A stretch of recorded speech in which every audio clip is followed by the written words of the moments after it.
Hey, what's happening guys? Mark back here on Mark's Aquatics. Thought I'd give you a quick little look at Jack. All looking happy, as are the little shrimps. I'm waiting for the courier to arrive. He should be here any minute. In fact, he's here now. I'll see you guys in a minute. Hey, what's going on guys? Super excited. The Plecs have arrived. Let's get them out of the box. Right, there you go. We got the box. We've got it out the cardboard box. Let's get into it. Heat pack still nice and warm. Fine job there. 72-hour heat packs. Still nice and warm. So we can take them out.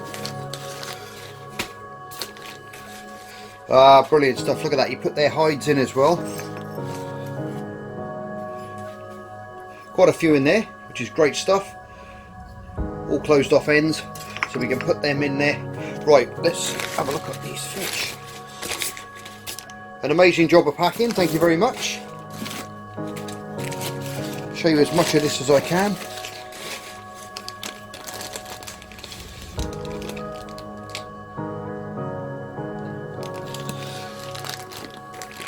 Wow, look at those guys.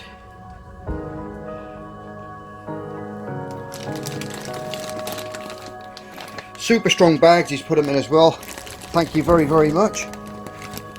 Now these are a breeding group of king tigers. Right guys, I've got them out of the box. Absolutely stunning. Done an absolutely grand job of packing. All healthy, everyone's alive, and there we go. We've got a beautiful group of 10 king tiger plecos. Now the male there is still in his pot because he sent him, and just before he packed him up, he found out that we had fry in one of the pots. So he's put those in a separate little bag, which are over there, and they're all still alive and wriggling away and doing fantastic.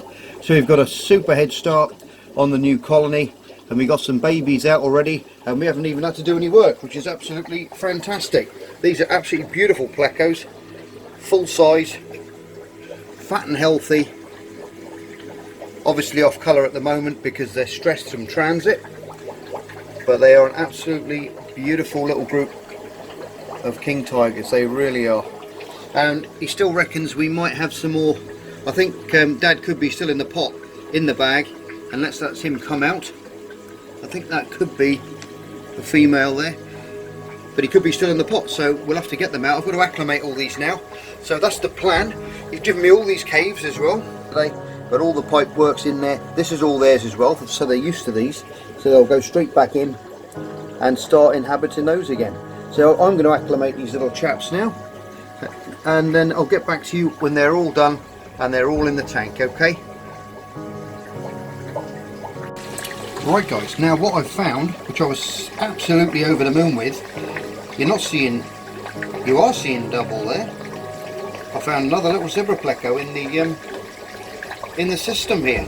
I was rooting around, moving a few caves around, just doing my general bit of cleaning up, and lo and behold, another little baby zebra pleco popped out from underneath one of the hides, or sorry, from one of the sponge filters. So I put him in here. He's around the same size as the other one, so he's been feeding well off the biofilm and different things which are growing in and around the place, and off the Indian almond leaves and all the wood and stuff that we've got down in there. Been growing really well. There's number one there and number two there. Beautiful little guys, stunning condition. Look at that. So they're big enough to go back into the system now, so I'm going to release these back in, and then we can put all these baby king tigers into that pot there and bring them on for a bit until they use that egg sac up, that yolk sac, and put a bit of weight on. I'm just going to pull this off to the side now, and we'll see if we can encourage these little chaps to come out.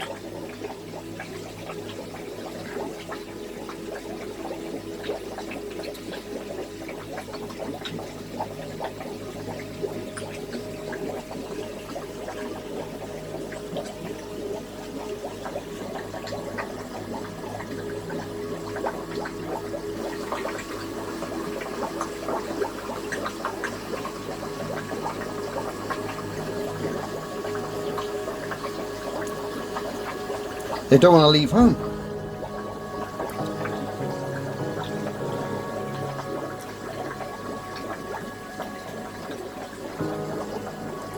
Come on, little guys.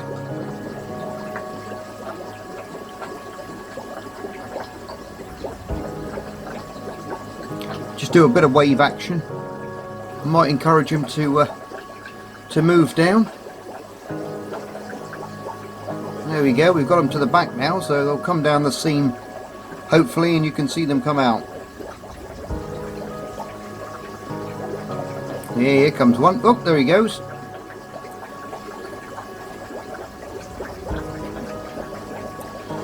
The other little guy's still in there, he doesn't want to come out.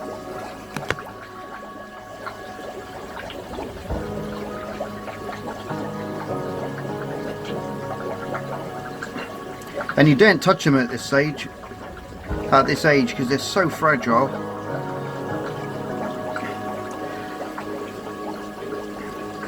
What are you up to, fella? You don't want to come out? I'm going to have to pause you for a second and, oh, hang about, we might get a bit of a result now. He's turned around.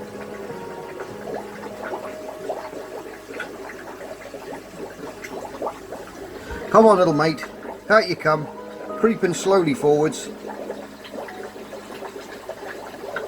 They love to stick to the side of the acrylic pot and hang on for dear life, like they would do in a stream, I suppose.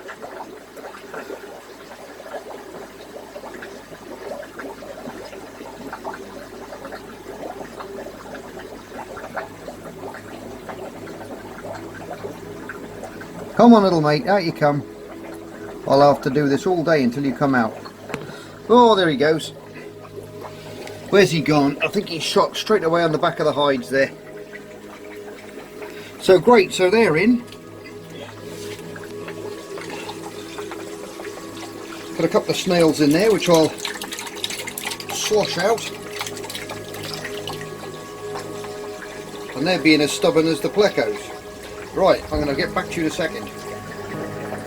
Ah, that's better, they're all in now, look. Finning away, using up that little yolk sac. Going to put on lots of weight. What we've got to do now is keep just sucking that water out, blowing it in the tank, and recycling that water through, keeping that nice and clean. And let these guys absorb that yolk sac and grow into little baby Plecos. Look at that, absolutely beautiful they are. As for the parents, we jump across to this tank now. There you go, there's a couple there. Couple in the pots. Straight back into their own into their pots they came from. Still a little bit dark. Still a bit stressed from the transit and travelling about. But they've all gone back in their little hides, little tails wagging away there, trying to encourage those females in straight away. Look at that. So they're all happy, which is fantastic.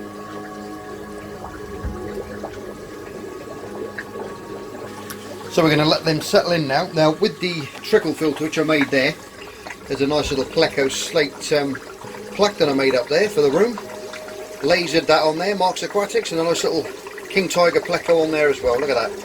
On top of the filter. I'm going to have to build another one of these filters, I think, and I'm going to actually position it here over the top of that so we can up the filtration on this tank. We've got sponge filters in there, one big one each side at the moment, which are nice and healthy, fully cycled filters, but I'd like a little bit more filtration on there, so I'm going to build another one there. I might actually utilise these two balls that I've got here and make something out of that. We can lower them down over the tank and we can fill them with media, because basically a shower filter is just water running over media and back into your tank and colonising that anaerobic bacteria, which is what we want to get rid of those awful nitrates which so many of us suffer with in our tank. So I think I might knock something up out of one of those, or both of those. I've got lots of media left, and we'll up our filtration game on this as well. Yeah, I cannot believe these guys fared so well in transit. I did them on an overnight, and they were picked up yesterday at around 1:30, 2 o'clock. So they've been, and they were delivered this morning at about 9 o'clock. So they've been in there a few hours, quite a few hours in that box. But like I said, the guy that got them from, good as gold, packed him absolutely fantastically, and that shows, because fry are very, very susceptible to temperature change and different things like that. But he did everything absolutely spot on, and he said it's the first time that he sent fish. I organised the courier to get them to me, but he packed them up absolutely brilliantly. Look at that. And we haven't lost one, which is fabulous. I think we've got 15 in total in there. So we got a lovely head start on a new colony. It was like buy 10 and get 15 free, which you can't complain at those odds, can you? That's fabulous, that is. Anyway, I looked in the pot that the male would not come out of, and he sent in the bag, and there was no other fry in there with him. So we got them all out. They're all over there in that little pot there, and we're going to bring them on in there. But they're an absolutely stunning little group of Plecs. They really are, and it's hard to come across groups like this. I keep my eyes open religiously all the time through all the classifieds and different ads where people have had them for years, you know, and they get fed up with them, or they're moving, or different scenarios. And sometimes you're lucky, and I was very, very lucky to pick these up. I really was. And we're just going to let these guys settle in now. I think, yep, we're going to up our game on the filtration here. Not sure if I'll use those yet. I might do, but we'll see. Or I might just build another box filter, because I've got some acrylic left. I just build a nice box across the back there and fix it to the wall. And then we can have a nice little trickle filter going in there as well. A nice little shower filter, which will really up the game, because it's not a really, really big tank for these Plecs, but it's big enough for them. And with that extra filtration in there, and I might even put a canister filter on it as well. We shall see. Or I might put them into that tank down there later on, because that's a lot bigger. Okay guys, they've all settled in, as you can see now. There's a few up at the back. On the top of the filter there, nice little female on top of the filter. And they've all got themselves into a little cave. Little entrance there for a bit of protection if they want to zip inside, which they've been doing as I've been coming in and out of the room here. Everyone seemed happy. Stirring a little bit of stuff up. I have hoovered this substrate since I moved everything out, but there's also a little bit in there and a bit coming off the bogwood as well, with them finning around. You see that one there just finning the pot. That's a little male inside his pot, and you can see the debris. Now the males are a lot bigger than the females. You can see a big male there, and there's another big male on top of the sponge filter over there. My goodness, look at these big scratches on the glass. This is a very old tank. I think I'm going to have to redo this one of these days, make a new tank for them. But in here they're going to be fine for the meantime. So, but yeah, the males are a lot bigger than the females. There's a little female on top of that sponge filter there and a male behind. The males are distinguishable by the odontodes, which are these, if I can just zoom up on this little girl there. The odontodes are these little bits on the side of the gill covers there, and on the end of the pectoral fins here. Now they haven't got many, but if I can show you, I'll zoom back in. Sorry about my camera work, guys.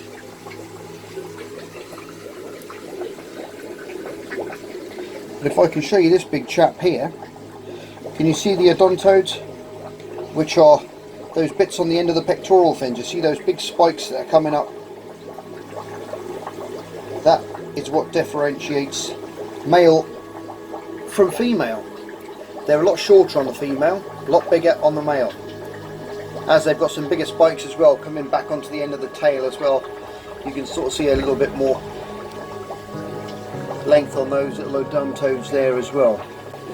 And that's a Greek word for small teeth, just like the orthodontists that we go and see to get our teeth sorted out. Odontodes. There you go. And if you look at this little guy next to it, this is a little female here. See the shorter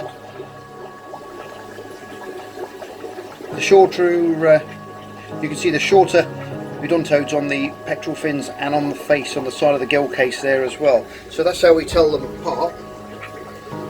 These guys get to around 120 mil or around 4.7 inches in length. So they're sort of a really nice medium sized Pleco to have in your aquarium. And these guys come from the lower Zingo River in Brazil. They're like a pH range from around 5.8 to 7.0, temperature from around 25 to 29 centigrade or 77 to 84 Fahrenheit. That's the sort of temperature range they like.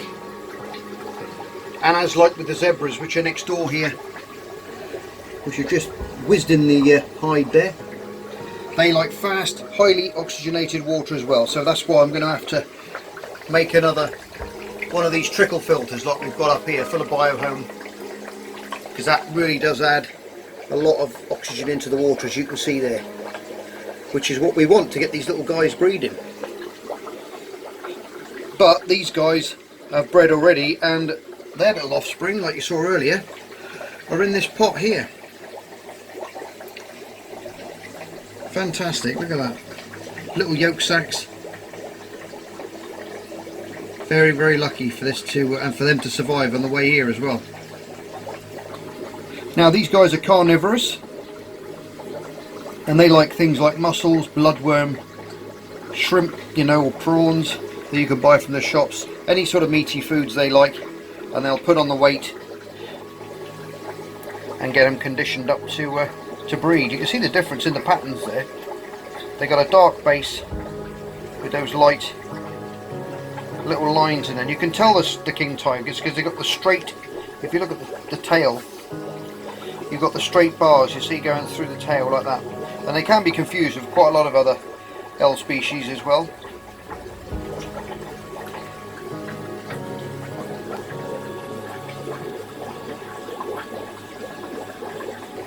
And so far I've found them to be really, I mean, as a group they're very, very placid.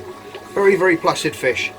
I'm not sure around feeding time. I think they might get a little bit jumpy when the food goes in, but that's normal for fish to fight over food, dominancy and dominancy and all that kind of stuff. So we'll see what happens there when we feed them. Haven't fed them as yet. Just want to let them settle in before I add some of that.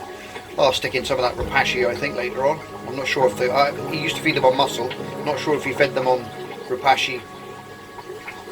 The grub pie that I bought and I did a video on a while back, or a couple of videos back I should say, but I'll throw some of that in there and see what they make of that. It might be a new food, a new taste for them. They might go absolutely bananas for that, but we shall see.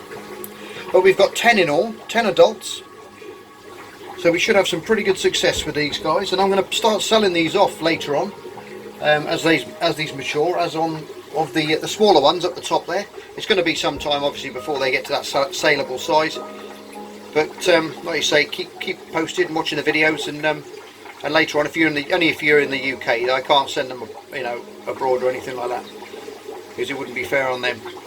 So it's only in the UK I'm going to probably sell them. And Plecos love to hide in caves, love lots of cover. That's why we've got that big piece of bogwood in there as well, which they can graze on.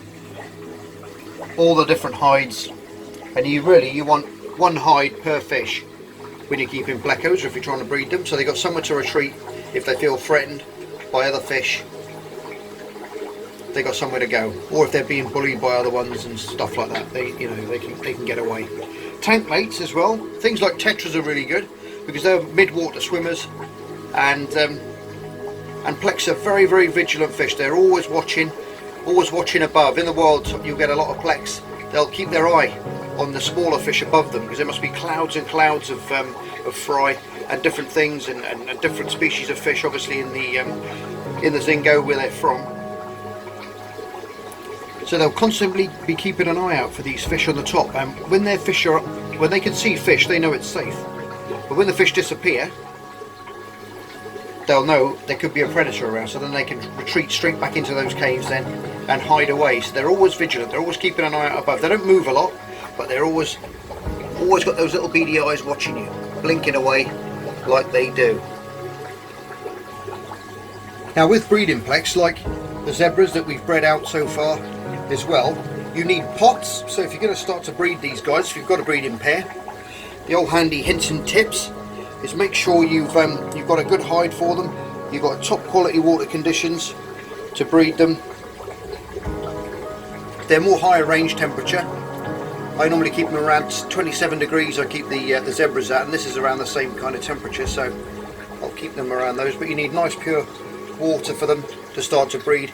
And as you can see, that male there flagging away with his little tail, trying to encourage a female to go into the pot, where he'll trap her in there for a couple of days until she lays the eggs if she's ready, and then she'll leave, and then he will guard those eggs, keep finning those eggs, making sure that no algae, fungus or anything like that bacterial will start eating away and destroying the eggs. So he'll keep them, he'll fin those constantly to get all that debris from the eggs, and he'll keep blowing it all out there, and that lets more new water in, and he'll keep recycling that until the eggs hatch. And then you'll find he'll keep them in the pot for so long, when their egg yolk sacs are used up, then they'll start drifting out. He may leave the pot before then, or he may still, you know, carry on guarding them, but make sure if you do get a clutch, don't go sticking a torch in there, because I did that with my zebras and I lost quite a few. So they do eat them, so if you scare them they will eat the fry and the eggs, so you've got to be really careful about sticking lights in there. If you do, make sure you got your finger over it, so you're just putting a slight little beam in there, so it doesn't just completely just go in there and dazzle them, and you end up in trouble that way. It's lovely watching them interact, even though they've only been in here literally a few hours now. I'll keep popping back and doing little bits of this video, but it's fantastic to see them interacting with each other. It really is. Trying to entice already. Also known as the scribbled Pleco. Lovely markings. They're colouring up nice. As time goes on, they're getting more and more settled and settling in nice, and their colours are coming back. And anyway, so after that, they've used up all their yolks, the yolk sac, and then they get kicked out. And then they'll be in amongst the pots, in between the pots, all over the place. And you've got to shoot. You can feed them with crushed up flake or different crushed up carnivore, massivore pellets as well. They'll eat that. Daphnia, bloodworm, stuff of that nature. They'll go for all them young types of food. Brine shrimp, if I already haven't said that. But we've got to bring these little guys on here because they came out the pot, and now we're going to rear these up. So these are going to be fine in here until they've used that yolk sac up. You can see that their little fins going away there. I'll try and get you in a bit closer. You can see them finning away there. Now by finning away, what they're doing is they're creating that muscle and intensing that muscle up. That's using more of that egg yolk up, fueling that, growing more muscle, and that will just help them then transform into the little baby plecos that we'll see later on. Yep, going to build a nice filter system for this, just like the one we built here, full of that biohome media. Going to build another filtered like that one. As you can see, it creates a lot of flow into the top of the aquarium there, which really does keep that motion going in the water, which they like, highly oxygenated water. And that'll keep them little guys breeding and nice and happy. So we're going to replicate that, and we're going to put one on the top here. Just zoom back out again. Put a nice one up here somewhere, and that'll keep these little guys happy then. Anyway guys, I hope you liked that little video. I sure did. Absolutely over the moon with getting this little breeding group. Everybody seems great, settling in, acting normal in their pots, and I couldn't be happier, to be honest. Thank you very much for posting these guys. Yep, super happy with these guys, really am. Thank you so much for sending them and packing them so well. You couldn't have packed them any better. And as you can see, they're settled in there nice, and everyone seems to be happy. So, if you're new to the channel, hit the old subscribe button to Mark's Aquatics. see there, and hit that notification bell for upcoming videos, and you're not going to miss any more in the future. And you can keep an eye then on these little chaps here, and you can keep an eye on them, how they grow. We'll keep going back and doing update footage on these, obviously the ones in the workshop as well, and all the other creatures and critters that we got running around on Marks Aquatics. Anyway, from me and from these little guys and from these new guys, as I always say, love you loads, take care of yourselves, and I hope to see you all again on the next edition of Marks Aquatics. Take care, bye for now. Just me and my guitar.